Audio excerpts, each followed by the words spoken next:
Hello everyone, आज हम पढ़ेंगे क्लास 10th फिजिक्स का चैप्टर नंबर 3 जिसका नाम है इलेक्ट्रिसिटी। तो ये जो है वो क्लास 10th में फिजिक्स का सबसे इम्पोर्टेंट चैप्टर है। इसका वेटेज भी एग्जाम में काफ़ी ज़्यादा होता है और इस चैप्टर से काफ़ी सारे न्यूमेरिकल्स भी हमें एग्जाम में देखने को मिलते हैं। यूजुअली ये थोड़ा सा लेंथी चैप्टर है, लेकिन आज हम इस चैप्टर को न्यूमेरिकल्स के साथ एनिमेशन में काफ़ी शॉर्ट टाइम में कंप्लीट करेंगे। तो चलिए स्टार्ट करते हैं।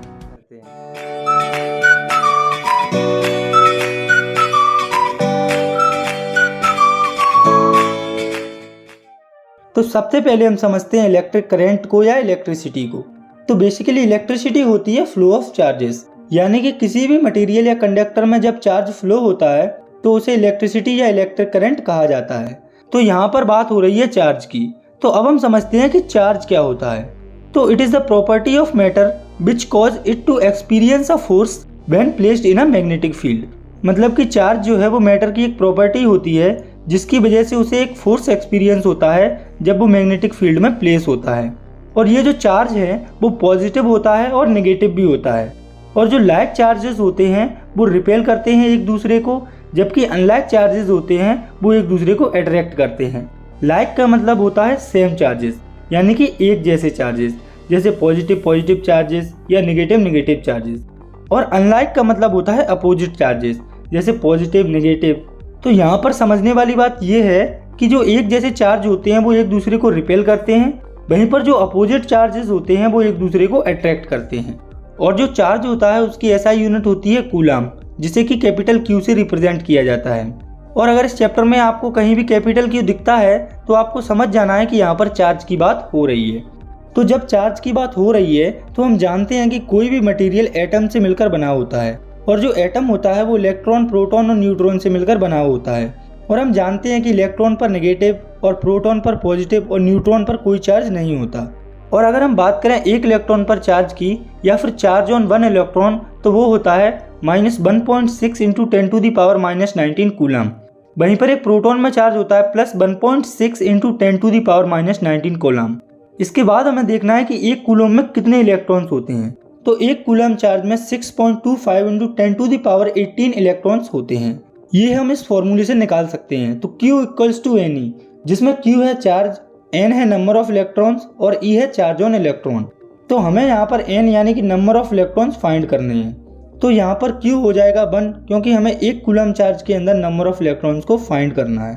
तो नंबर ऑफ इलेक्ट्रॉन्स यहाँ से आ जाएंगे 6.25 इंटू 10⁻18 इलेक्ट्रॉन्स, यानी कि एक कूलम चार्ज के अंदर 6.25 इंटू 10⁻18 इलेक्ट्रॉन्स होते हैं। तो जो चार्ज होता है उसके बेसिस पर जो इलेक्ट्रिसिटी होती है उसे दो टाइप्स में डिवाइड किया गया है, जो कि है स्टैटिक इलेक्ट्रिसिटी और करंट इलेक्ट्रिसिटी। यहाँ इस क्लास में हमें करंट इलेक्ट्रिसिटी के बारे में पढ़ना है, लेकिन हम स्टैटिक इलेक्ट्रिसिटी की डेफिनेशन को यहाँ पर भी देखेंगे। तो स्टैटिक इलेक्ट्रिसिटी ऐसी इलेक्ट्रिसिटी होती है जिसमें जो चार्ज होता है वो फ्लो नहीं करता है, वो एक जगह पर इकट्ठा रहता है। फॉर एग्जाम्पल, जब आप प्लास्टिक की स्केल को अपने बालों से रब करते हैं तो उसमें चार्ज आ जाता है। तो यहाँ पर याद रखने वाली बात यह है कि जो चार्ज होता है वो स्केल के उसी हिस्से पर रहता है जो हिस्सा रफ होता है बालों में। चार्ज पूरे स्केल में डिस्ट्रीब्यूट नहीं होता है, यानी कि हम बेसिकली कह सकते हैं स्टैटिक इलेक्ट्रिसिटी में चार्ज फ्लो नहीं करता है। वहीं पर दूसरी इलेक्ट्रिसिटी है करंट इलेक्ट्रिसिटी। उसमें एक मेटल वायर के अंदर इलेक्ट्रॉन्स या चार्जेस जो हैं वो सिस्टमेटिक वे में फ्लो करते हैं। तो करंट इलेक्ट्रिसिटी या इलेक्ट्रिक करंट को हम अच्छे से समझ लेते हैं। तो करंट होता है flow of charge per unit time, और इसे कैपिटल I से रिप्रेजेंट किया जाता है। I इक्वल्स टू होता है Q/T। यहाँ पर Q है चार्ज, T है टाइम। और बात करें इसकी SI यूनिट की तो वो होती है एम्पियर, जिसे कैपिटल A से रिप्रेजेंट किया जाता है। और ये जो करंट है इसको जनरली दो और छोटी यूनिट्स में मेजर किया जाता है, जिसमें कि पहली है मिली एम्पियर, जिसको MA से डिनोट किया जाता है, और 1 मिली एम्पियर बराबर होता है 10⁻³ एम्पियर। और दूसरी है माइक्रो एम्पियर, जिसको कि इस तरह से डिनोट किया जाता है, और 1 माइक्रो एम्पियर बराबर होता है 10⁻⁻6 एम्पियर। और ये जो करंट होता है इसे मेजर किया जाता है अमीटर से। तो ये जो अमीटर होता है वो कुछ ऐसा दिखता है, और ये जो आपको दिख रहा है वो है अमीटर का सिंबल। और अमीटर के बारे में दो इम्पोर्टेंट पॉइंट्स हैं जो आपको याद रखने हैं। तो पहला है इट हैज़ लो रेजिस्टेंस, यानी कि अमीटर में रेजिस्टेंस कम होता है, और रेजिस्टेंस के बारे में हम डिटेल्ड स्टडी आगे इसी चैप्टर में करेंगे। और दूसरा पॉइंट है it is always connected in series, यानी कि जो अमीटर होता है वो सीरीज में कनेक्ट होता है इस तरह से इलेक्ट्रिक सर्किट के अंदर। तो अब आप सोच रहे होंगे कि इलेक्ट्रिक सर्किट क्या होता है। तो इलेक्ट्रिक करंट के ट्रांसमिट होने का जो पाथ होता है उसे इलेक्ट्रिक सर्किट कहा जाता है। तो अब हम देखते हैं इलेक्ट्रिक चार्ज या इलेक्ट्रिक करंट पर बेस्ड एक न्यूमेरिकल को। तो ये जो क्वेश्चन आपको आपकी स्क्रीन पर दिख रहा है ये है एनसीईआरटी एग्जाम्पल नंबर 1, जिसमें कि करंट हमें दिया हुआ है 0.5 एम्पियर और टाइम दिया है 10 मिनट। तो अब हम इसे सॉल्व करते हैं। तो एक कॉमन बात जो मैं आपको हर फिजिक्स के लेक्चर में कहता हूँ कि जब भी आप न्यूमेरिकल्स को सॉल्व करें तो आपको हर एक गिवन यूनिट्स को उसकी एसआई यूनिट में कन्वर्ट करके लिख लेना है। तो हमें गिवन है करंट 0.5 एम्पियर और टाइम 10 मिनट्स, जिसे कि हम उसकी एसआई यूनिट जो कि होती है सेकंड उसमें कन्वर्ट कर लेंगे। तो यहाँ से हमारा टाइम हो जाएगा 600 सेकंड। हमें यहाँ पर चार्ज को फाइंड करना है। तो हम जानते हैं Q इक्वल्स टू IT। तो हम इस फॉर्मूले में करंट और टाइम की वैल्यूज को रख देंगे। तो जब हम इस इक्वेशन को सॉल्व करेंगे तो हमारा आंसर आ जाएगा 300 कूलम चार्ज। इसके बाद हमें समझना अगले टॉपिक को, जो कि है इलेक्ट्रिक पोटेंशियल और पोटेंशियल डिफरेंस। तो जो हमारा मेटालिक वायर या कंडक्टर होता है उसमें फ्री इलेक्ट्रॉन्स प्रेजेंट होते हैं, जो कि स्पेशल डायरेक्शन में अगर मूव करते हैं तो उसे करंट कहा जाता है। लेकिन इसमें जो इलेक्ट्रॉन्स प्रेजेंट होते हैं इनकी डायरेक्शन स्पेसिफिक नहीं होती, ये रैंडमली इधर उधर मूव करते रहते हैं किसी भी डायरेक्शन में। अगर हमें इन सभी इलेक्ट्रॉन्स को सेम डायरेक्शन में फ्लो कराना है तो हमें एक डिफरेंस क्रिएट करना होगा। इसे आप ऐसे समझिए कि हमारे पास 2 बीकर हैं और ये दोनों एक पाइप से कनेक्टेड हैं। तो अब आप ये एज्यूम करिए कि इन दोनों बीकर में सेम लेवल वाटर है। तो इस कंडीशन में जो वाटर है वो फ्लो नहीं करेगा एक बीकर से दूसरे बीकर में, क्योंकि दोनों बीकर में वाटर का जो लेवल है वो सेम है। इसी तरह से कंडक्टर के अंदर जो इलेक्ट्रॉन्स होते हैं वो इवनली डिस्ट्रीब्यूट होते हैं। वहीं अगर हम बात करें दूसरी सिचुएशन की, तो इसमें हम एक बीकर से वाटर को निकाल देंगे और उसका लेवल कम कर देंगे। तो इस कंडीशन में दोनों बीकर में जो वाटर का लेवल है वो अलग अलग हो जाएगा और उनमें डिफरेंस क्रिएट हो जाएगा।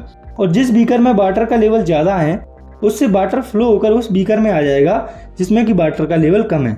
ठीक इसी तरह से कंडक्टर के अंदर डिफरेंस क्रिएट किया जाता है बैटरी को कनेक्ट करके। बैटरी के एक एंड पर पॉजिटिव चार्ज होता है और दूसरे एंड पर नेगेटिव चार्ज होता है। तो हम जानते हैं कि इलेक्ट्रॉन्स नेगेटिवली चार्ज होते हैं, इसलिए कंडक्टर के सभी इलेक्ट्रॉन्स बैटरी में पॉजिटिव एंड पर पहुंच जाते हैं और कंडक्टर के अंदर डिफरेंस क्रिएट हो जाता है, जिसे कि पोटेंशियल डिफरेंस कहा जाता है। तो अब हम पोटेंशियल डिफरेंस को कंसेप्चुअली डेफिनेशन के थ्रू समझते हैं। तो it is a work done to move a unit charge from one point to another, यानी कि एक यूनिट चार्ज को मूव करने में जितना वर्क डन किया जाता है उसे पोटेंशियल डिफरेंस कहा जाता है। तो पोटेंशियल डिफरेंस इक्वल्स टू हो जाएगा वर्क अपॉन चार्ज और इसकी एसआई यूनिट होती है वोल्ट। तो अब हम डिफाइन करते हैं 1 वोल्ट को। तो जब 1 जूल वर्क डन किया जाता है 1 कूलम चार्ज को कैरी करने के लिए, तो उस कंडीशन के पोटेंशियल डिफरेंस को कंसीडर किया जाता है 1 वोल्ट। और ये जो पोटेंशियल डिफरेंस होता है वो सेल और बैटरी के द्वारा मेंटेन किया जाता है। और जो पोटेंशियल डिफरेंस होता है वो मेजर किया जाता है वोल्ट मीटर के थ्रू। वोल्ट मीटर क्या होता है ये हम देख लेते हैं। तो ये एक डिवाइस होता है जो कि कुछ ऐसा दिखता है जो कि पोटेंशियल डिफरेंस को मेजर करने का काम करता है। इसके बारे में 3 पॉइंट्स हैं जो आपको याद रखने हैं। पहला है इट इज़ हाई रेजिस्टेंस, यानी कि वोल्ट मीटर में रेजिस्टेंस काफ़ी हाई होता है। दूसरा है it is always connected in parallel, यानी कि ये हमेशा पैरेलल में कनेक्ट होता है इलेक्ट्रिक सर्किट के अंदर। और तीसरा पॉइंट है कि वोल्ट मीटर में जो करंट है वो हायर पोटेंशियल से लोअर पोटेंशियल की तरफ फ्लो होता है। तो अब हम देखते हैं पोटेंशियल डिफरेंस पर बेस्ड एक न्यूमेरिकल को।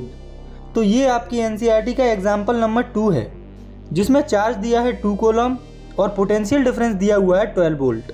हमें इस न्यूमेरिकल में वर्क फाइंड करना है। तो जब हम इन वैल्यूज़ को इसके फॉर्मूले में रखेंगे जो कि है V इक्वल्स टू W/Q, तो हमारा वर्क डन आ जाएगा 24 जूल। इसके बाद हमें समझना है सर्किट डायग्राम को। तो ये जो है वो ग्राफिकल रिप्रेजेंटेशन होता है इलेक्ट्रिक सर्किट का, जिसमें इलेक्ट्रिक सर्किट से रिलेटेड हर एक कंपोनेंट को उसके सिंबल के थ्रू रिप्रेजेंट किया जाता है। तो जो सर्किट डायग्राम होता है वो कुछ ऐसा दिखता है। और ये जो आप देख रहे हैं ये है लिस्ट सर्किट डायग्राम के कंपोनेंट्स की उनके सिंबल्स के साथ। आगे हमें समझना है एक काफ़ी इंपॉर्टेंट टॉपिक को, जो कि है ओम्स लॉ। तो ये जो लॉ है वो बेसिकली रिलेशन शो करता है पोटेंशियल डिफरेंस और करंट के बीच में, जो कि कहता है पोटेंशियल डिफरेंस अक्रॉस मेटल और conductor is directly proportional to the current passing through the circuit provided when the temperature remains constant. मतलब कि किसी मेटालिक वायर या कंडक्टर के अंदर जितना भी पोटेंशियल डिफरेंस होता है वो डायरेक्टली प्रोपोर्शनल होता है करंट के, जो कि सर्किट से पास हो रहा होता है। इसके साथ इसमें एक कंडीशन और होती है कि जिस मेटालिक वायर या कंडक्टर से करंट पास हो रहा होता है उसका टेम्परेचर कांस्टेंट होता है। तो हम यहाँ से लिख सकते हैं potential difference is directly proportional to current, या फिर V प्रोपोर्शनल टू I। तो यहाँ पर आपको ये याद रखना है कि जब भी प्रोपोर्शनलिटी कांस्टेंट हटता है तो कुछ ना कुछ कांस्टेंट जरूर आता है। तो यहाँ पर जब ये प्रोपोर्शनलिटी साइन हटेगा तो कांस्टेंट आएगा R।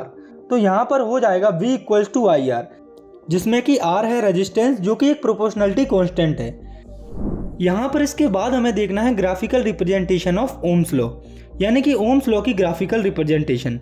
तो इस ग्राफ में हम एक्स एक्सिस पर ले लेंगे करंट को, जिसे कैपिटल I से रिप्रेजेंट किया गया है, और वाई एक्सिस पर ले लेंगे पोटेंशियल डिफरेंस को, जिसे V से रिप्रेजेंट किया गया है। तो V और I के बीच में यहाँ पर जो ग्राफ होगा वो बिल्कुल स्ट्रेट लाइन होगा, वो जो लाइन है वो बिल्कुल भी टेढ़ी नहीं होगी। तो अभी हमने एक टर्म के बारे में सुना है जो कि है रेजिस्टेंस, जो कि एक प्रोपोर्शनलिटी कांस्टेंट है।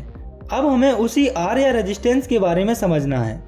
तो it is a property of a conductor that resist flow of charge in the conductor, मतलब कि ये कंडक्टर की ऐसी प्रॉपर्टी होती है जिससे ये चार्ज के फ्लो को रजिस्ट या अपोज करती है, और इसकी ऐसा यूनिट होती है ओम, और ओम को इस सिंबल से रिप्रेजेंट किया जाता है। इसके बाद हमें देखना है रेजिस्टेंस से रिलेटेड एक डिवाइस को जो कि है रियोस्टेट। तो जो रियोस्टेट होता है वो कुछ ऐसा दिखता है, और बात करें इसकी डेफिनेशन की तो it is an electronic device used to control the current by varying the resistance, मतलब कि एक इलेक्ट्रॉनिक डिवाइस होता है जो कि करंट को कंट्रोल करता है रेजिस्टेंस को वेरी करके या चेंज करके। इसके बाद हमें डिफाइन करना है 1 ओम को। तो जब किसी कंडक्टर में पोटेंशियल डिफरेंस होता है 1 वोल्ट और करंट वहाँ से पास हो रहा होता है 1 एम्पियर, तो उस कंडीशन में जो रेजिस्टेंस होता है वो होता है 1 ओम। इसके बाद हमें देखना है उन फैक्टर्स को जिन पर रेजिस्टेंस डिपेंड करता है। तो जो रेजिस्टेंस है वो मोस्टली 3 फैक्टर्स पर डिपेंड करता है, जिसमें कि पहला है लेंथ। तो जो रेजिस्टेंस है वो लेंथ पर डायरेक्टली डिपेंड होता है, यानी कि किसी कंडक्टर की लेंथ जितनी ज़्यादा होगी उसमें रेजिस्टेंस भी उतना ज़्यादा होगा। मतलब कि जब लेंथ बढ़ेगी तो रेजिस्टेंस बढ़ेगा, और जब लेंथ घटेगी तो रेजिस्टेंस घटेगा। इसके बाद है दूसरा फैक्टर जो कि है एरिया ऑफ क्रॉस सेक्शन। तो जो रेजिस्टेंस होता है वो इन्वर्सली प्रोपोर्शनल होता है एरिया ऑफ क्रॉस सेक्शन के, मतलब कि जब एरिया ऑफ क्रॉस सेक्शन बढ़ता है तब रेजिस्टेंस कम हो जाता है, और जब एरिया ऑफ क्रॉस सेक्शन घटता है तब रेजिस्टेंस बढ़ जाता है। इसके बाद तीसरा और सबसे इम्पोर्टेंट फैक्टर है नेचर ऑफ मटेरियल। तो जो रेजिस्टेंस होता है वो कंडक्टर के नेचर पर काफ़ी डिपेंड करता है। जैसे कि जो सिल्वर होता है उसमें रेजिस्टेंस काफ़ी कम होता है, उसमें से करंट काफ़ी अच्छे से फ्लो होता है। वहीं पर जो आयरन होता है उसमें रेजिस्टेंस सिल्वर के कंपैरिजन में काफ़ी ज़्यादा होता है। तो इस तीसरे फैक्टर से पहले हमने रेजिस्टेंस को अफेक्ट करने वाले 2 फैक्टर के बारे में पढ़ा था, जिन्हें हम शॉर्ट में इस तरीके से लिख सकते हैं, R proportional to L and R inversely proportional to A। तो हम इन दोनों इक्वेशन को कंबाइन करके लिख सकते हैं R proportional to L upon A। तो हम जानते हैं कि जब भी प्रोपोर्शनलिटी कांस्टेंट हटता है तो कुछ ना कुछ कांस्टेंट जरूर आता है। जब यहाँ से ये साइन हटेगा तो यहाँ पर आ जाएगा ये प्रोपोर्शनलिटी कांस्टेंट जो कि है रो, जिसका सिंबल कुछ ऐसा होता है। तो यहाँ से R इक्वल्स टू हो जाएगा rho into L upon A। तो यहाँ पर आप देख सकते हैं कि जो रेजिस्टेंस होता है वो लेंथ एरिया के साथ एक तीसरे फैक्टर पर भी डिपेंड करता है जो कि है रो, और ये रो होता है रेजिस्टिविटी जो कि मटेरियल का नेचर होता है। तो अब आपकी ये समझ में आ गया होगा कि रेजिस्टेंस नेचर पर कैसे डिपेंड करता है। तो इसके बाद हमें समझना है नेचर ऑफ मटेरियल के बारे में, यानी कि रेजिस्टिविटी के बारे में। तो it is the fundamental property of a material that resist the flow of electric current, मतलब कि ये फंडामेंटल प्रॉपर्टी होती है मटेरियल की जो कि इलेक्ट्रिक करंट के फ्लो को रोकती है। इसका सिंबल होता है रो, जिसके बारे में अभी आपने देखा है। अगर हम बात करें इसकी एसआई यूनिट की तो वो हम रो के फॉर्मूले से निकाल सकते हैं। तो यहाँ से रो इक्वल्स टू हो जाएगा R into A upon L। तो रेजिस्टेंस की ऐसा यूनिट है ओम, और एरिया की ऐसा यूनिट होती है मीटर स्क्वायर, और लेंथ की मीटर। तो यहाँ से रेजिस्टिविटी की ऐसा यूनिट आ जाएगी ओम मीटर। आपको यहाँ पर एक चीज़ याद रखनी है, अगर आप एग्जाम में या कहीं भी किसी की भी ऐसा यूनिट भूल गए हैं तो आप उसे उसके फॉर्मूले से निकाल सकते हैं, जैसे अभी हमने निकाली है। तो अब हमें देखना है रेजिस्टिविटी से रिलेटेड कुछ प्रॉपर्टीज़ को। तो इसमें पहली है इट इज़ कॉन्स्टेंट, यानी कि जो रेजिस्टिविटी होती है वो कांस्टेंट होती है, वो कभी चेंज नहीं होती। इसके बाद है range of resistivity of metal and alloys is 10 to the power -8 to 10 to the power -6 ohm metre. मतलब कि मेटल्स और अलॉयज की जो रेजिस्टिविटी होती है वो होती है 10 to the power -8 to 10 to the power -6 ohm metre के बीच में। तो आप देख सकते हैं कि मेटल्स और अलॉयज की रेजिस्टिविटी काफ़ी कम होती है, इसीलिए चार्ज को काफ़ी आसानी से फ्लो करते हैं और ये गुड कंडक्टर बन जाते हैं। इसके बाद range of resistivity of non metals और insulator is 10 to the power 12 to 10 to the power ohm metre. मतलब कि नॉन मेटल्स और इंसुलेटर्स की जो रेजिस्टिविटी होती है वो लाई करती है 10 to the power 12 to 10 to the power 17 ohm metre के बीच में। तो आप देख सकते हैं कि नॉन मेटल्स की रेजिस्टिविटी होती है 10 to the power 12 to 10 to the power 17 ohm metre, जो कि काफ़ी ज़्यादा होती है। इसीलिए नॉन मेटल्स बैड कंडक्टर होते हैं इलेक्ट्रिसिटी के। इसके बाद है copper and aluminium use for electrical transmission as they have low resistivity.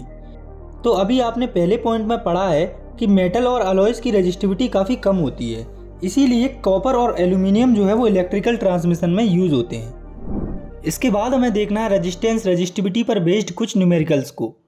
तो ये जो आप अपनी स्क्रीन पर न्यूमेरिकल देख रहे हैं ये है एनसीईआरटी का एग्जाम्पल नंबर 3, जिसमें 2 क्वेश्चन हमसे पूछे गए हैं। तो चलिए इन्हें हम सॉल्व करते हैं। तो पहले हम देखते हैं हमें गिवन क्या है। तो पहले क्वेश्चन में हमें पोटेंशियल डिफरेंस दिया हुआ है 220 वोल्ट और रेजिस्टेंस दिया हुआ है 1200। तो हमें यहाँ पर करंट फाइंड करना है। तो हम यहाँ पर सिंपल कुछ नहीं V=IR वाले फॉर्मूले में गिवन वैल्यूज़ को पुट कर देंगे। तो जब हम इन वैल्यूज़ को पुट करेंगे तो हमारा करंट आ जाएगा 0.18 एम्पियर। और इस न्यूमेरिकल के सेकंड पार्ट में भी सेम चीज़ पूछी गई है, बस वैल्यूज़ अलग हैं। तो आप उसे भी वैल्यूज़ को पुट करके सॉल्व कर सकते हैं। इसके बाद है अगला न्यूमेरिकल, जो कि है एग्जाम्पल नंबर 12.4। तो इस क्वेश्चन में हीटर का पोटेंशियल डिफरेंस दिया हुआ है 60 वोल्ट और वो करंट ड्रॉ कर रहा है 4 एम्पियर। तो हमें यहाँ पर बताना है कि जब पोटेंशियल डिफरेंस 120 वोल्ट हो जाएगा तब करंट क्या होगा। तो सबसे पहले हम यहाँ पर ओम्स लॉ का यूज करके रेजिस्टेंस निकालेंगे।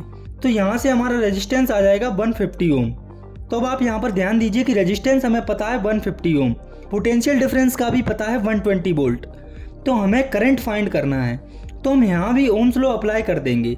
तो यहाँ से हमारा करंट आ जाएगा 8 एम्पियर, यानी कि जब पोटेंशियल डिफरेंस 120 वोल्ट हो जाएगा तब 8 एम्पियर करंट विड्रॉ होगा। तो अब हम इन टॉपिक्स पर बेस्ड एक और न्यूमेरिकल को देखते हैं। तो ये है आपकी एनसीईआरटी का एग्जाम्पल नंबर 12.6, जिसमें एक मटेरियल दिया है जिसकी लेंथ है L और एरिया ऑफ क्रॉस सेक्शन है A और उसका रेजिस्टेंस है 4 ओम। तो हमें उसी सेम मटेरियल का रेजिस्टेंस फाइंड करना है जब उसकी लेंथ आधी हो जाए और area of cross section double हो जाए। तो ये क्वेश्चन आपको काफ़ी कॉम्प्लिकेटेड लग रहा होगा, पर एक्चुअल में ये काफ़ी सिंपल क्वेश्चन है। तो इसमें हम दोनों कंडीशन को इक्वेशन के फॉर्म में लिख लेंगे। आपको एक बात याद रखनी है कि आप जब भी न्यूमेरिकल्स को सॉल्व करें तो आप फॉर्मूले को अच्छी तरह से ध्यान रखें कि कौन सा फॉर्मूला कहाँ पर यूज होगा। तो यहाँ पर रेजिस्टिविटी वाला फॉर्मूला यूज होगा। तो पहली इक्वेशन बन जाएगी R1 = रो इंटू L/A = 4 ओम। अब दूसरे वायर के लिए इक्वेशन, तो यहाँ पर लेंथ आधी हो जाएगी और area of cross section double हो जाएगा। तो यहाँ से इक्वेशन हो जाएगी R2 = rho into L ½/2A = 1/4 rho into L/A। तो अब आप इस इक्वेशन में रो इंटू L/A वाले पार्ट को देखिए। इसकी वैल्यू हमें पहले इक्वेशन में दी हुई है 4 एम्पियर। तो जब हम इसकी वैल्यू को यहाँ पर पुट करेंगे तो आपकी दूसरी वायर का रेजिस्टेंस आएगा 1 ओम। तो अब आपको ये न्यूमेरिकल अच्छे से समझ में आ गया होगा, लेकिन मैं आपको सजेस्ट करना चाहूँगा कि आप इस वीडियो को बैक करके एक बार और देखें, जिससे आप इस टाइप के न्यूमेरिकल को आसानी से सॉल्व कर पाएँ। तो अब हम आगे बढ़ते हैं और समझते हैं एक इम्पोर्टेंट टर्म को, जो कि है रजिस्टर। तो it is an electrical component that limits और रेगुलेट्स द इलेक्ट्रिक करंट, और register is anything that electricity can travel through easily. मतलब कि रजिस्टर ऐसे इलेक्ट्रिकल कंपोनेंट होते हैं जो कि इलेक्ट्रिक करंट को लिमिट कर दें, यानी कि अपने आप में से लिमिटेड करंट को पास होने दें, उन्हें रजिस्टर कहा जाता है। या फिर अगर हम दूसरी तरह से कहें तो रेजिस्टेंस वो होते हैं जिससे इलेक्ट्रिसिटी आसानी से पास नहीं हो पाती है। For example fan, bulb, TV ETC। तो अभी हमने जिन रजिस्टर्स के बारे में पढ़ा है, अगर हम इन्हें एक लाइन या सीरीज़ में कनेक्ट कर दें तब रेजिस्टेंस क्या होगा, ये अब हम देखते हैं। तो आप इस सर्किट डायग्राम को देखिए। इसमें 3 रजिस्टर्स जो कि सीरीज़ या लाइन में कनेक्ट हैं, इन्हें R1, R2 और R3 से रिप्रेजेंट किया गया है और उसमें एक बैटरी और एमीटर भी कनेक्टेड हैं। तो हम जानते हैं कि जो करंट होता है वो पॉजिटिव एंड से नेगेटिव एंड की तरफ फ्लो करता है, इसीलिए करंट की डायरेक्शन ये दिखाई गई है। तो जो ये बैटरी है वो इस सर्किट में पोटेंशियल डिफरेंस क्रिएट करेगी, जिसकी वजह से करंट इसमें फ्लो करेगा। तो अब आप इस सर्किट को देखिए। करंट के लिए इस सर्किट में एक ही रास्ता है, ये वाला, यानी कि करंट इस सर्किट में सेम रहेगा। अगर हम बात करें वोल्टेज की, तो कुछ वोल्टेज फर्स्ट रजिस्टर यूज करेगा, कुछ सेकंड रजिस्टर और कुछ वोल्टेज थर्ड रजिस्टर यूज करेगा। तो यहाँ से हर एक जो रजिस्टर है उसके लिए वोल्टेज अलग होगा।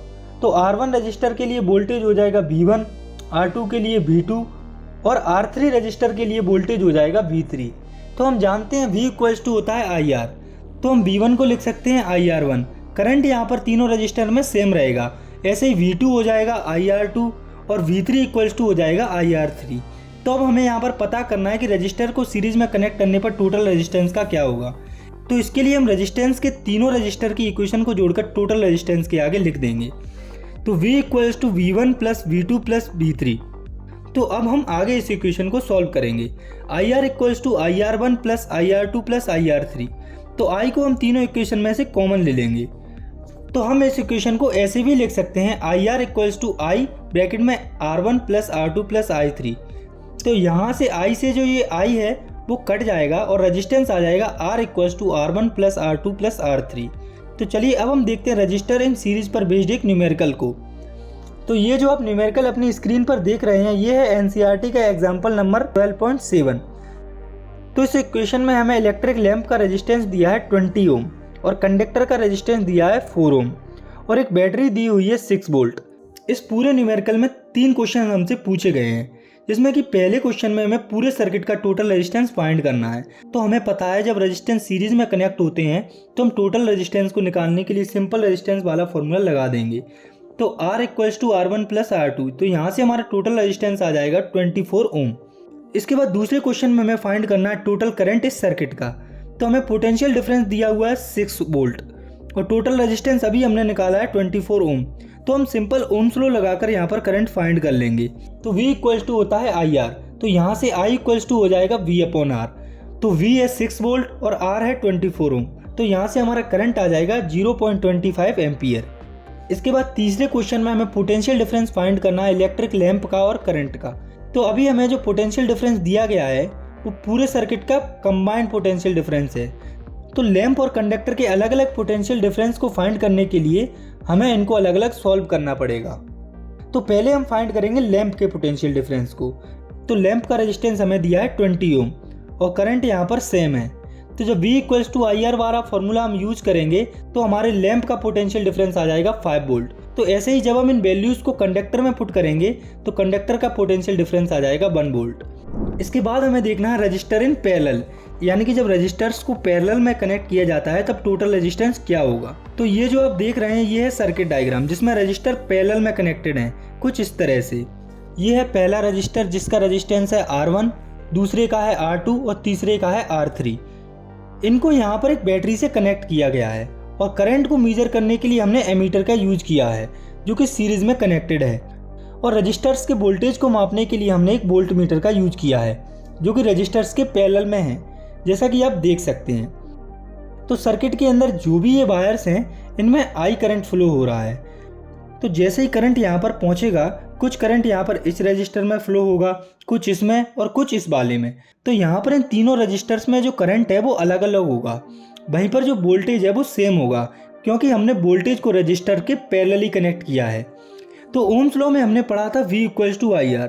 तो यहाँ पर जो करंट है वो सेम नहीं है, तो हमें यहाँ से I करंट की वैल्यू को फाइंड करना है। तो I इक्वल्स टू हो जाएगा V अपॉन R। तो ऐसे ही हम तीनों रजिस्टर्स में करंट की वैल्यू फाइंड करेंगे जिसमें कि वोल्टेज सेम है।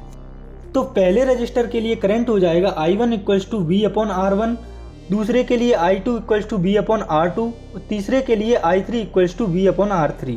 तो हम करंट को फाइंड करने के लिए टोटल करंट को रजिस्टर्स के करंट के सामने लिख देंगे। तो I equals to I1 plus I2 plus I3।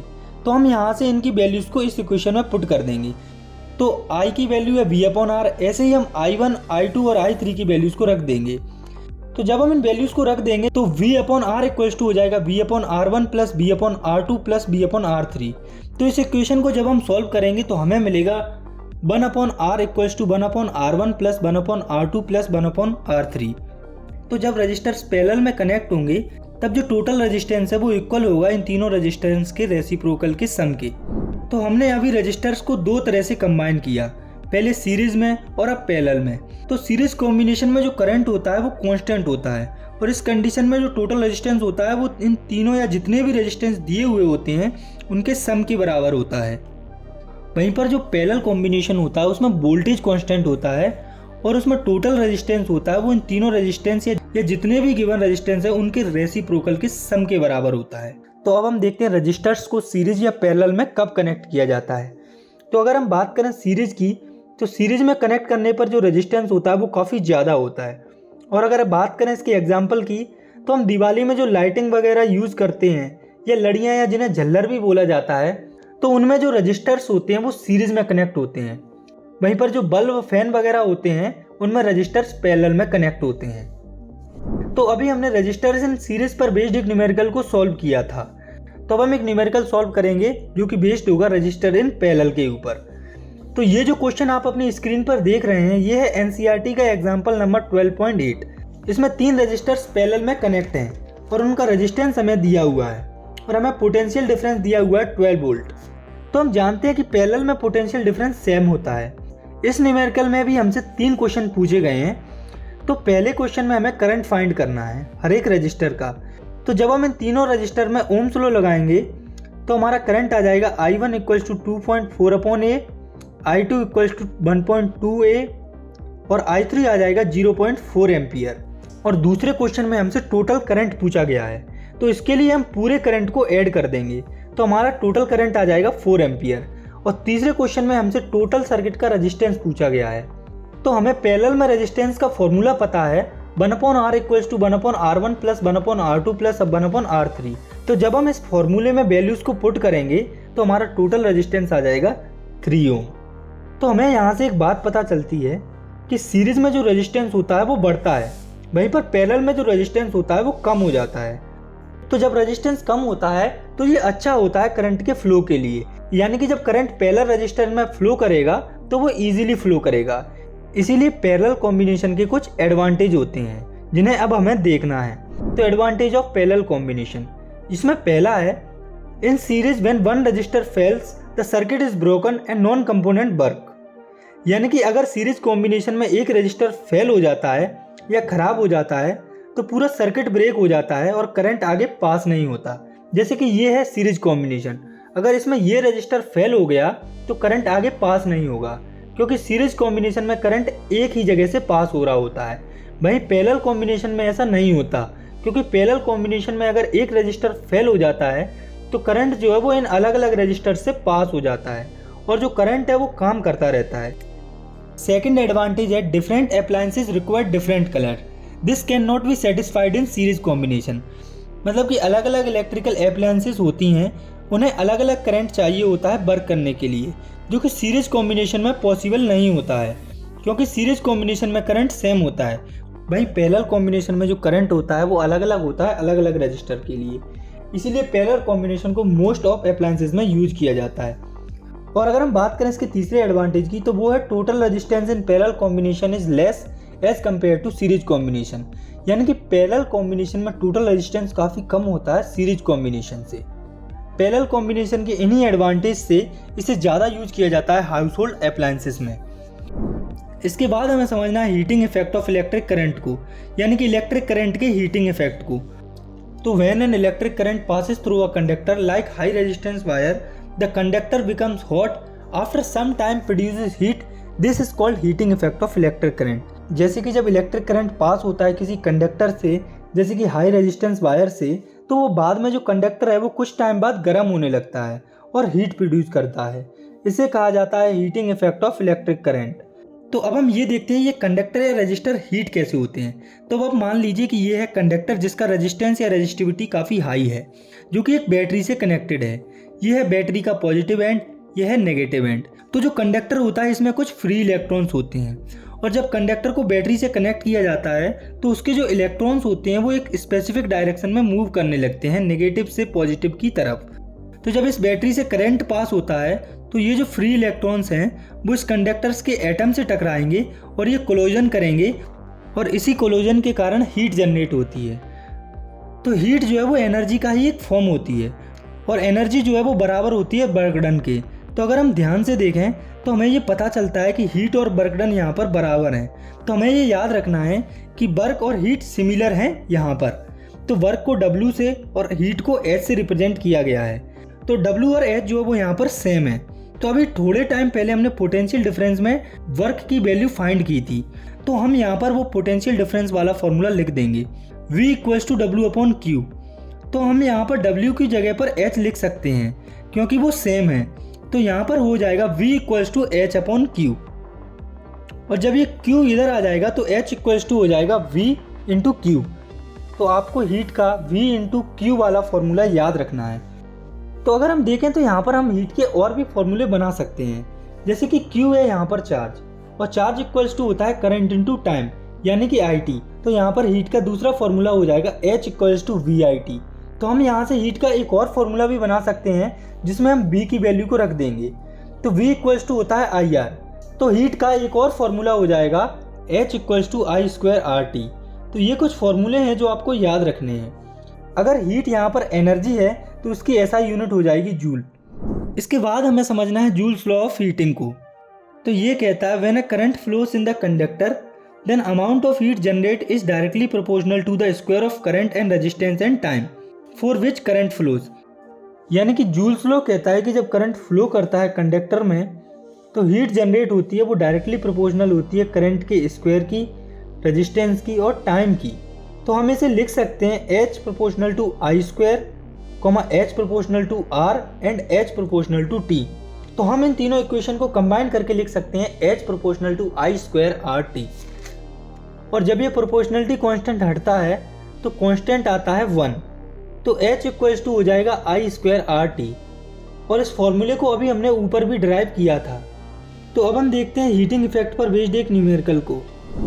तो ये है NCERT एग्जाम्पल नंबर 1। इसमें हीट हमें दी हुई है 100 जूल, रेजिस्टेंस दिया है 4 एम्पियर और टाइम है 1 सेकेंड। हमें यहाँ पर पोटेंशियल डिफरेंस फाइंड करना है। तो हमें रेजिस्टेंस दिया हुआ है और पोटेंशियल डिफरेंस को फाइंड करना है। तो इसके लिए हमें करंट को फाइंड करना होगा। तो हम यहाँ पर हीट का फॉर्मूला लगाकर पहले करंट फाइंड कर लेंगे। तो H equals to I square RT। तो जब हम इस फॉर्मूले में वैल्यूज को पुट करेंगे तो यहाँ पर करंट आ जाएगा 5 एम्पियर। तो करंट हमें मिल गया है, रेजिस्टेंस हमें दिया हुआ है, तो हम सिंपली ओम्स लॉ यूज करके पोटेंशियल डिफरेंस फाइंड कर लेंगे। तो V इक्वल्स टू होता है IR। तो V इक्वल्स टू 5 इंटू 4। तो हमारा पोटेंशियल डिफरेंस आ जाएगा 20 वोल्ट। इसके बाद हमें आगे समझना है practical appliances of heating effect of electric current, यानी कि इलेक्ट्रिक करंट के कारण जो हीट जनरेट होती है उसके प्रैक्टिकल एप्लीकेशन, मतलब वो कहाँ कहाँ पर यूज होता है। तो हम ये भी देखेंगे कि इलेक्ट्रिक करंट का जो हीटिंग इफेक्ट है वो कहाँ पर डिजायरेबल यानी कि फ़ायदे का होता है और कहाँ पर अनडिजायरेबल होता है। तो जो हीटिंग इफेक्ट होता है वो डिजायरेबल होती है डिवाइसेस जैसे कि heater, electric iron, electric fuse और बल्ब एटसेट्रा में। यानी कि इन डिवाइसेस में जो इलेक्ट्रिक करंट का हीटिंग इफेक्ट होता है वो डिजायरेबल होता है, फ़ायदेमंद होता है। वहीं पर हीटिंग इफेक्ट अनडिजायरेबल होता है कुछ डिवाइसेस में जैसे कि कंप्यूटर, टीवी, रेफ्रिजरेटर एटसेट्रा में, क्योंकि इन डिवाइसेस में हीटिंग की ज़रूरत नहीं होती लेकिन वो होती है, जिसकी वजह से कई बार ये डिवाइस ख़राब हो जाते हैं। इसके बाद हीटिंग इफेक्ट के अंदर ही हमें समझना है इलेक्ट्रिक बल्ब के बारे में। तो ये भी एक हीटिंग डिवाइस होता है जिसका जो फिलामेंट होता है वो टंगस्टन मेटल से मिलकर बना होता है। तो बल्ब में जो भी करंट आता है वो इसी मेटल पर आता है और करंट के कारण इस मेटल पर काफ़ी हीट पड़ती है और ये काफ़ी गर्म हो जाता है और ग्लो करता है। तो अब आप सोच रहे होंगे कि जब इस मेटल पर इतनी हीट पड़ती है तो ये मेल्ट क्यों नहीं होता। तो ऐसा इसीलिए होता है क्योंकि टंगस्टन का मेल्टिंग पॉइंट काफ़ी हाई होता है, जो कि 3380 डिग्री सेल्सियस, इसीलिए हीट होने पर भी मेल्ट नहीं होता। और ये जो बल्ब होता है इसके अंदर नॉन रिएक्टिव गैसेस जैसे कि नाइट्रोजन और आर्गन भरी होती है। इसके बाद हमें देखना है एक और डिवाइस को जो कि है इलेक्ट्रिक फ्यूज़। तो ये एक डिवाइस होता है जो कि इलेक्ट्रिक सर्किट या अप्लायंसेस को प्रोटेक्ट करता है इलेक्ट्रिक करंट के फ्लो को रोककर शॉर्ट सर्किट के टाइम पर या ओवरलोडिंग के टाइम पर। इलेक्ट्रिक फ्यूज़ के बारे में 3 पॉइंट्स हैं जो हमें जानने हैं। पहला है it is always connected in series, यानी कि ये जो फ्यूज़ होता है वो सीरीज़ में कनेक्ट होता है। और सीरीज़ में ये इसीलिए कनेक्ट होता है क्योंकि सीरीज़ में अगर एक कंपोनेंट काम नहीं करता है तो आगे वाले कंपोनेंट भी सही से काम नहीं करते हैं। और दूसरा है it has low melting point, यानी कि ये जो फ्यूज़ होता है इसका मेल्टिंग पॉइंट काफ़ी कम होता है। और ऐसा इसीलिए होता है क्योंकि फ्यूज़ को मेल्ट होना पड़ता है शॉर्ट सर्किट के टाइम पर, इसीलिए फ्यूज़ बनाने के लिए उन्हीं मेटल्स को यूज़ किया जाता है जिनका मेल्टिंग पॉइंट काफ़ी कम होता है। और तीसरा पॉइंट है the wire of fuse is made up of alloys और metals like tin, copper, aluminium etcetera, यानी कि फ्यूज़ बनाने के लिए अलॉयस या फिर टिन, कॉपर, एल्यूमिनियम जैसे मेटल का यूज़ होता है। और अलॉयस और ऐसे मेटल्स का यूज इसीलिए होता है क्योंकि इन मेटल्स और अलॉयस का मेल्टिंग पॉइंट काफ़ी कम होता है। तो अब हमें समझना है इस चैप्टर के आखिरी टॉपिक को जो कि है इलेक्ट्रिक पावर। तो electric energy consumed per unit time in an electric circuit is called electric power. तो पर यूनिट टाइम में जो इलेक्ट्रिक एनर्जी कंज्यूम होती है उसे इलेक्ट्रिक पावर कहा जाता है। इसकी SI यूनिट होती है वाट, इसे कैपिटल W से रिप्रेजेंट किया जाता है। और अगर हम पावर को मैथमेटिकली एक्सप्रेस करना चाहें तो वो भी हम कर सकते हैं। तो P = E/T, क्योंकि पावर होता है एनर्जी पर यूनिट टाइम, तो यहाँ से हम पावर के भी काफ़ी फॉर्मूले निकाल सकते हैं। तो चलिए देखते हैं उन्हें। तो यहाँ पर जो एनर्जी है वो हीट के बराबर है, तो हम E की जगह पर H लिख सकते हैं। तो P = हो जाएगा H/2। तो हमने अभी हीटिंग इफेक्ट में H की कुछ वैल्यूज़ को फाइंड किया था, जिन्हें अब हम यहाँ पर पुट करेंगे। तो H = होता है VIT, तो हम H की जगह पर VIT रख देंगे। तो यहाँ से पावर का फॉर्मूला आ जाएगा P = V/I। तो अगर हम इस फॉर्मूले को आगे सॉल्व करें तो यहाँ से पावर के 2 और फॉर्मूले आ जाएंगे। तो हम इस P = V/I वाले फॉर्मूले में V की वैल्यू रख देंगे। तो V = होता है IR, तो हम V की जगह पर IR लिख सकते हैं। तो यहाँ से P = हो जाएगा I²R। वहीं पर तीसरे फॉर्मूले के लिए हम ओम्स लॉ के हिसाब से I की वैल्यू रख देंगे। तो I = होता है V/R। तो जब हम I की वैल्यू को P = V/I वाले फॉर्मूले में रखेंगे तो वो हो जाएगा V²/R। तो पावर की यूनिट होती है वाट, जो कि काफ़ी छोटी यूनिट होती है। और हम जो है वो प्रैक्टिकली पावर की बड़ी यूनिट किलोवाट को यूज करते हैं, जो कि 1000 वॉट्स के बराबर होती है। तो हम जानते हैं इलेक्ट्रिक एनर्जी होती है पावर और टाइम का प्रोडक्ट। तो अब हमें देखना है commercial unit of electrical energy. Commercial unit यानी कि ऐसी यूनिट जिसका यूज हम कॉमनली करते हैं। तो हम पावर को जनरली किलोवाट और टाइम को हावर में मापते हैं, इसीलिए कमर्शियल यूनिट हो जाएगी किलोवाट/हावर। तो अब हम देखते हैं 1 किलोवाट/आवर में कितनी एनर्जी होती है। तो 1 किलोवाट में 1000 वॉट्स होते हैं और 1 आवर में 3600 सेकंड होते हैं। तो जब इन दोनों का मल्टीप्लाई होता है तो वो आता है 3.6 × 10⁶ वॉट सेकंड। यहाँ पर हम कह सकते हैं 3.6 × 10⁶ जूल। और अगर हम बात करें इसकी यूज की, तो हमारे घर में जो इलेक्ट्रिसिटी बिल आता है वो इसी पर बेस्ड होता है। जैसे कि हम बिल भरते हैं 1 यूनिट के हिसाब से। तो 1 यूनिट इलेक्ट्रिसिटी का यूज का मतलब है कि हम 1 किलोवाट/आवर एनर्जी का यूज कर चुके हैं। तो अब हमें देखना है इलेक्ट्रिक पावर पर बेस्ड इस चैप्टर के आखिरी न्यूमेरिकल को। तो इस क्वेश्चन में पोटेंशियल डिफरेंस दिया हुआ है 220 वोल्ट और करंट दिया हुआ है 0.50 एम्पियर। तो हमें यहाँ पर पावर फाइंड करना है। तो P = होता है V/I। तो जब हम इस फॉर्मूले में वैल्यूज़ को रखेंगे तो हमारी पावर आ जाएगी 110 वोल्ट। तो इसी के साथ हमारा ये जो चैप्टर है वो ख़त्म होता है। आई होप आपको अच्छी से समझ में आया होगा। अगर वीडियो पसंद आई है तो आप इसे लाइक कर सकते हैं, और अगर आप चाहें तो इस चैनल को भी सब्सक्राइब कर सकते हैं। तब तक के लिए thanks for watching, take care, bye.